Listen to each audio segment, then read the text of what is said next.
प्यारा सा टॉपिक। सबसे पहले आपको ये पता होना चाहिए कि इलेक्ट्रॉन डोनेटिंग और इलेक्ट्रॉन विड्रॉइंग ग्रुप क्या है। इलेक्ट्रॉन डोनेटिंग और इलेक्ट्रॉन विदड्रॉइंग ग्रुप क्या है। इलेक्ट्रॉन डोनेटिंग यानी इलेक्ट्रॉन को डोनेट करने वाला यानी देने वाला, इलेक्ट्रॉन फेंकने वाला ग्रुप है। और इलेक्ट्रॉन विड्रॉइंग ग्रुप यानी कि इलेक्ट्रॉन को खींचने वाला ग्रुप है। एक होता है इलेक्ट्रॉन डोनेटिंग और दूसरा होता है इलेक्ट्रॉन विदड्रॉइंग ग्रुप। एक इंडक्टिव इफेक्ट को समझने के लिए मान लेते हैं कि इलेक्ट्रॉन विड्रॉइंग ग्रुप कोई भी मैंने ले लिया हैलोजन, हैलोजन यानी X, इसको मैंने कार्बन चेन में लगा दिया।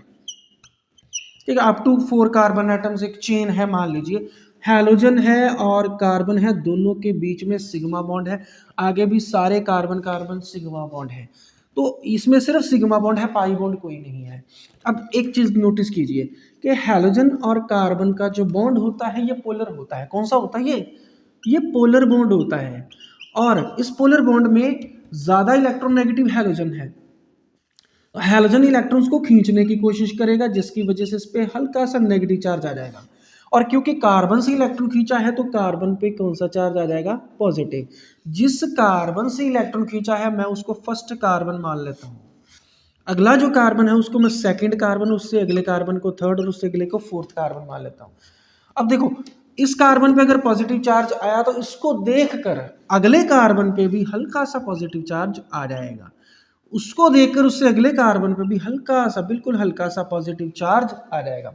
और देखो 3 कार्बन एटम तक, अप टू 3 कार्बन एटम तक हमें ये इफेक्ट देखने को मिला। इंडक्टिव इफेक्ट बोलते हैं इसको, यानी कि हैलोजन ने अगर इलेक्ट्रॉन खींचे कार्बन से, सिग्मा इलेक्ट्रॉन्स खींचे, तो हैलोजन पे नेगेटिव चार्ज और कार्बन पे पॉजिटिव चार्ज आया। अब कार्बन की हेल्प की उससे अगले कार्बन ने कि भाई तेरा इलेक्ट्रॉन हैलोजन ने छीन लिया तो तुम मेरे से थोड़ा सा इलेक्ट्रॉन क्लाउड मेरी तरफ से ले ले, तो हल्का सा पॉजिटिव चार्ज इस पे भी आएगा। और क्योंकि अगले कार्बन ने, उससे अगले कार्बन ने भी उससे सेकंड वाले कार्बन की हेल्प की, तो थोड़ा सा हल्का सा पॉजिटिव चार्ज इस पे भी आएगा। बट फोर्थ कार्बन एटम पे ये इफेक्ट नेग्लिजिबल होता है। तो ये होगा इंडक्टिव इफेक्ट। मैंने यहाँ पे इलेक्ट्रॉन विड्रॉइंग ग्रुप लगाया था, अब मैं इलेक्ट्रॉन डोनेटिंग ग्रुप लगा के बताता हूँ। मान लो कोई भी इलेक्ट्रॉन डोनेटिंग ग्रुप मैंने लगा दिया यहाँ पे। अब उसके बाद मैंने अप टू 3 कार्बन या 4 कार्बन एटम लगा दिया। इलेक्ट्रॉन डोनेटिंग ग्रुप क्या करता है, इलेक्ट्रॉन को डोनेट करता है, इलेक्ट्रॉन को फेंकता है। तो कार्बन इस इलेक्ट्रॉन को, फर्स्ट कार्बन ये वाला कार्बन इस इलेक्ट्रॉन को लेगा, तो इस कार्बन पे हल्का सा नेगेटिव चार्ज आएगा और इलेक्ट्रॉन डोनेटिंग ग्रुप पे हल्का सा पॉजिटिव चार्ज आएगा। अब इस पे अगर नेगेटिव चार्ज आया तो उससे अगले कार्बन पे भी स्लाइटली थोड़ा सा नेगेटिव चार्ज आएगा। सेकंड कार्बन पे आया तो थर्ड कार्बन पे भी स्लाइटली नेगेटिव चार्ज आएगा, बट फोर्थ कार्बन एटम पे ये देखने के लिए नहीं मिलेगा। अब यहाँ पे अगर ध्यान से देखो तो इसमें कार्बन का लॉस हुआ है, इलेक्ट्रॉन इस कार्बन से, फर्स्ट वाले कार्बन से निकल गए हैं। तो 2 तरह के इफेक्ट होते हैं, एक माइनस आई और एक plus I.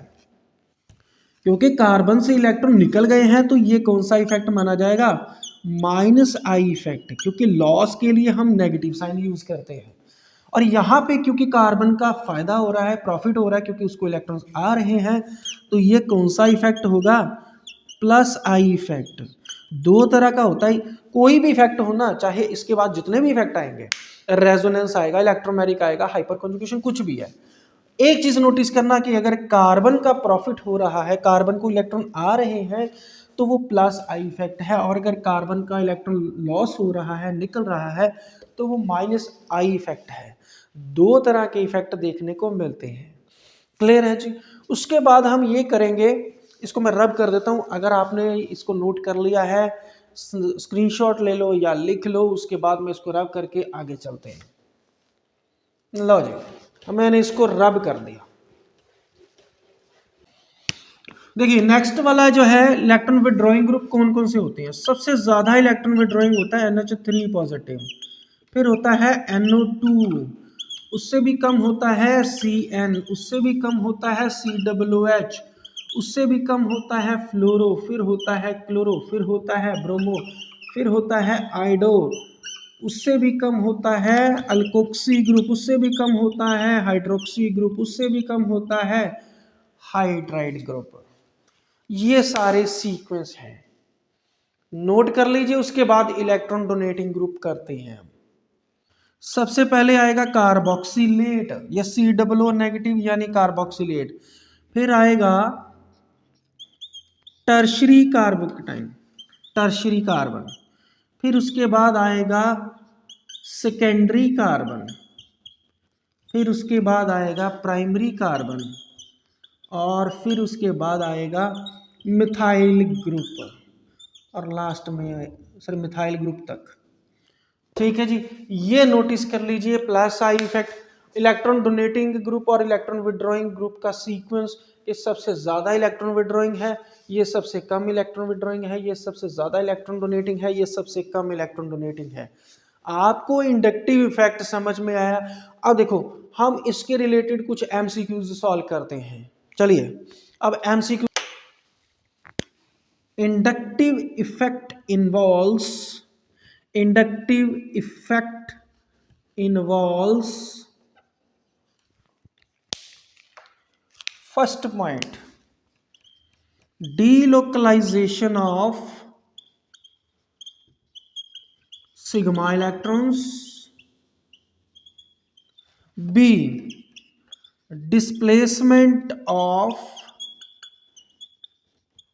sigma electrons, C, delocalization of pi electrons,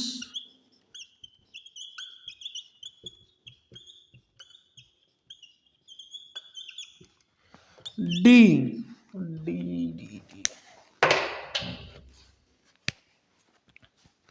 displacement of lone pair of electrons।